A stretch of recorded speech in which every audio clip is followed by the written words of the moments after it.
কম দামি যে 5টি খাবার খেলে আপনার টেস্টোস্টেরন লেভেল বাড়বে, আপনার পুরুষত্ব বাড়বে, আপনার যৌনশক্তি বাড়বে, কোনো ধরনের কোনো ঔষধ বা সাপ্লিমেন্ট ছাড়াই। আমি সৌরভ ইসলাম সাগর, এমবিবিএস ফোর্থ ইয়ার। 1 নম্বরে হচ্ছে ডিম। ডিমে থাকে প্রচুর পরিমাণে প্রোটিন, ভালো ফ্যাট, ভিটামিন ডি, কোলেস্টেরল।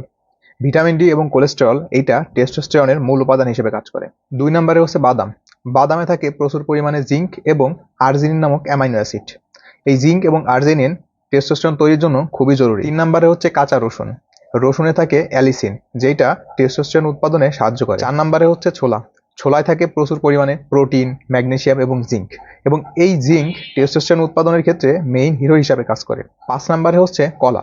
কলায় থাকে ব্রোমেলিন নামক এনজাইম, যেটা টেস্টোস্টেরনের মাত্রা বাড়াতে সাহায্য করে। নিজেকে শক্তিশালী করতে হলে বা নিজের টেস্টোস্টেরন লেভেল বাড়াতে হলে শুধুমাত্র এই খাবারগুলো খেলেই হবে না, পর্যাপ্ত পরিমাণে ঘুমাতে হবে, নিয়মিত ব্যায়াম করতে হবে এবং একটা ডিসিপ্লিন লাইফস্টাইল লিড করতে হবে।